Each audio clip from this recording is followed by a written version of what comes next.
1966, the Shorts Brothers factory, Airport Road, Belfast, Northern Ireland. Inside a low concrete building surrounded by aircraft hangars, a team of engineers wheels a prototype onto a firing bench. It is a plain metal tube, just over a metre long, capped at both ends, with a chunky optical sight bolted to the top and a crude thumb joystick mounted on a pistol grip. The whole assembly weighs 22 kilograms. A man can carry it on his shoulder. It looks like a drainpipe with delusions of grandeur. That is not far from the truth.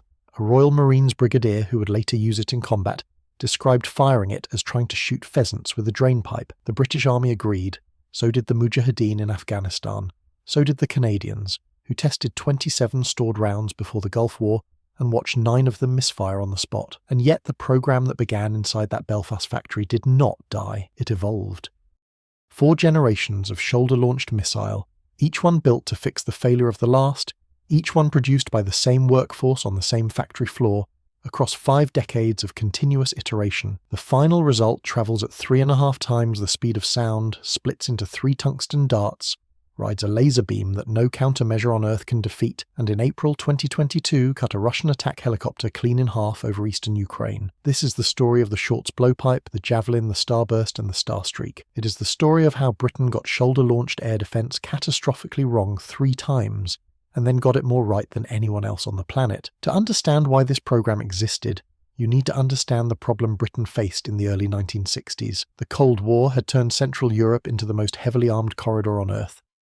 Soviet tactical doctrine assumed massive low-level air support for any armoured thrust through the Fulda Gap or the North German Plain, with Hind gunships and Frogfoot ground attack jets flying below the engagement envelope of heavy surface-to-air systems like Rapier. The British Army of the Rhine needed something a single infantryman could carry, aim and fire at a jet crossing his position at 400 knots. Nothing in the British infantry could do this. Shorts Brothers won the development contract by proposing something radical for the era. Instead of putting an expensive infrared seeker on every missile, which was the American approach, Shorts kept all the guidance hardware on the reusable launcher. The missile itself was cheap, dumb, and disposable. The operator's eye was the seeker. His thumb was the guidance computer. The system was called Blowpipe, and it used manual command to line-of-sight guidance.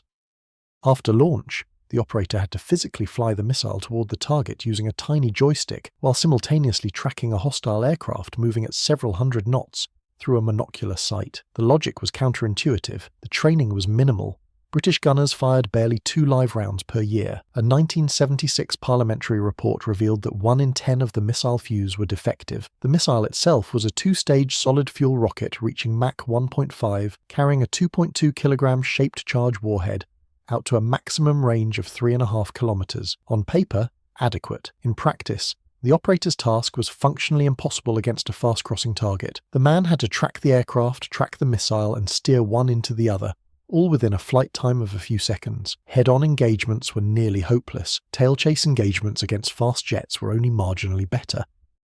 Blowpipe entered service with 103rd Air Defence Regiment Royal Artillery in 1975, and for 7 years nobody knew quite how badly it would fail. Now, before we get into where Blowpipe actually fought, and why it led to 3 generations of increasingly desperate redesigns, if you are enjoying this deep dive into British military engineering, hit subscribe. It takes a second, costs nothing, and helps the channel grow. The Falklands War answered every question the peacetime army had avoided asking. In 1982, British forces fired 95 blowpipes across the islands. Approximately half suffered some form of malfunction. Post-war analysis, stripped of wartime optimism, credits the British with just 1 confirmed kill across the entire conflict. 1 missile in 95. That single victim was an Argentine Navy Air Mach trainer, shot down at Goose Green on May 28 by 3 Commando Brigade Air Defence Troop Royal Marines.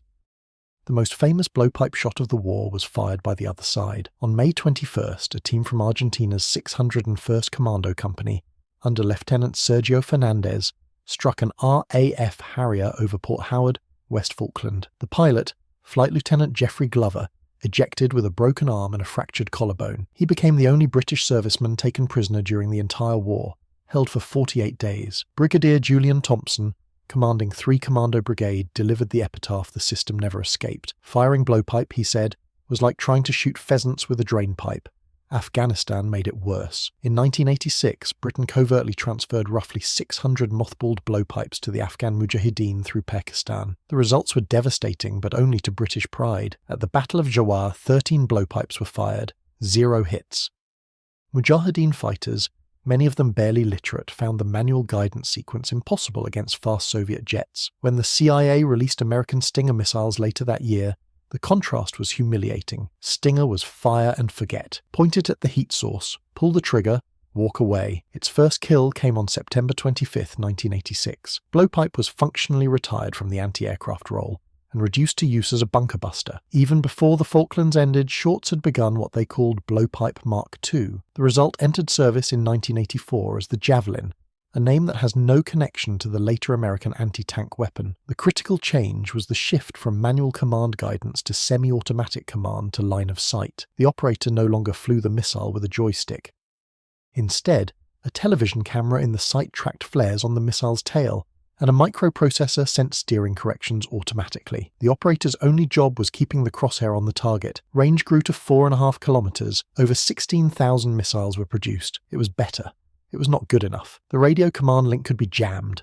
The infrared tracker could be confused by smoke, fog, or Soviet infrared countermeasure systems. No confirmed combat kill by a British or Canadian Javelin was ever recorded. Javelin was not the answer. It was a placeholder. The real pivot came in 1990 with the system the British Army designated Javelin S-15 and the export market knew as Starburst. The airframe and warhead were essentially unchanged. What changed was everything that mattered. Shorts replaced the radio command link with a coded modulated laser beam. The launcher projected the beam onto the target. Receivers in the missile's tail read their position within the beam and steered accordingly. No radio signal to jam, no infrared emission to spoof, no seeker head to decoy with flares. The missile simply rode the laser to impact. Starburst proved the concept. It served in the 1991 Gulf War with 10 air defense battery, 40th Regiment Royal Artillery, maintaining 100% operational availability. It deployed to Bosnia and Kosovo. Over 13,000 missiles were produced, but it was still a single warhead travelling at Mach 1.7. Against a modern attack helicopter launching precision weapons from standoff range, it was still too slow. And so, Belfast built the weapon that changed everything. Starstreak high-velocity missile entered service in September 1997. It is not a conventional missile.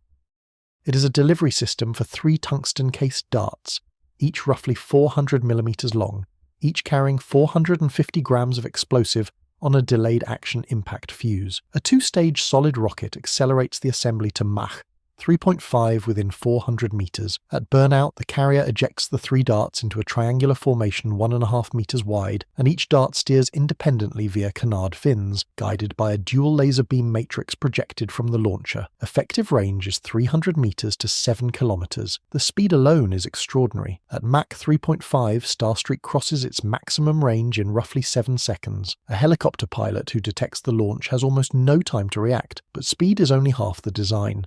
The other half is countermeasure immunity. Because the missile rides a laser beam projected from behind it, there is no radar emission, no infrared seeker, no radio frequency link, and no reflected energy reaching the target. Russian L-370 Vitebsk and President S directed infrared countermeasure suites, which can blind Stinger seekers and decoy Eagler missiles, are completely irrelevant against Starstreak. Flares do nothing. Chaff does nothing.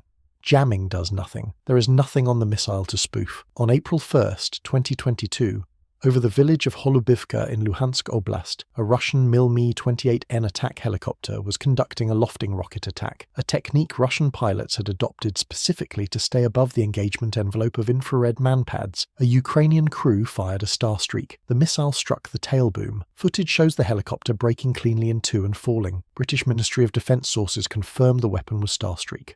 All 3 darts hit. It was the first publicly verified Starstreak combat kill in history. It would not be the last. Ukrainian units subsequently claimed a Kr-52 gunship, multiple Orlan-10 reconnaissance drones, and a Camcopter S-100, all with the same system. Britain donated 6 Stormer-armoured vehicles, each carrying 8 ready missiles, plus several hundred additional rounds. Ukrainian crews praised the Stormer as invisible because its passive infrared scanner emits no radar signature, making it nearly impossible for Russian anti-radiation missiles to find. By March 2024, British deliveries to Ukraine included approximately 1,800 Starstreak missiles, 6,900 NLAW anti-tank weapons, and 300 Martlet lightweight missiles that fire from the same launcher. On paper, the American Stinger looks like the smarter design. Fire and forget. No operator exposure. Over 70,000 produced. Cheaper per round, simpler to train. And for decades that assessment was correct, but the modern battlefield has changed the calculus. Directed infrared countermeasure systems, which project modulated laser energy to blind incoming infrared seekers, are now standard on Russian attack helicopters and increasingly common on fast jets. Every Stinger, every Igla, every Mistral that homes on heat is vulnerable to this technology. Starstreak is not. The closest rival in concept is the Swedish RBS-70, the world's first laser beam riding manpads. But RBS-70 is a tripod-fired system weighing 87 kilograms, with a single warhead travelling at Mach 2. Starstreak is shoulder portable, fires 3 independent darts, and closes at nearly twice the speed. The gap in lethality is substantial. In March 2025, Prime Minister Keir Starmer announced a £1.6 billion contract with Thales Belfast for over 5,000 lightweight multi-role missiles, the largest single order in the factory's history. Starstreak production is doubling alongside it. The same factory floor where engineers wheeled out blowpipe prototypes in 1966 is now running double shifts to meet demand from a war in Ukraine that has vindicated everything the programme learned from failure. 1966. Airport Road, Belfast. A metal tube on a firing bench. A drainpipe with a joystick. It could not hit a crossing jet. It could not survive Afghanistan. It could barely function in the Falklands.